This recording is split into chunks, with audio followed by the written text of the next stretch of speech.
করা সিঁড়ি। তোমরা আমাদের মারিয়ে প্রতিদিন অনেক উঁচুতে উঠে যাও, তারপর ফিরেও তাকাও না পিছনের দিকে।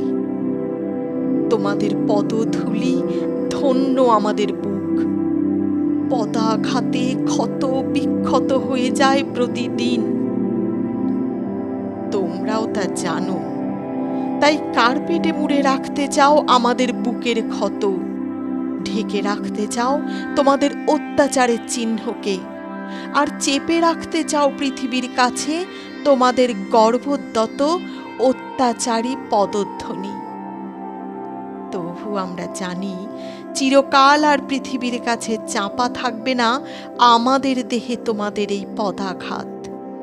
আর সম্রাট হুমায়ুনের মতো একদিন তোমাদেরও হতে পারে পদস্খলন।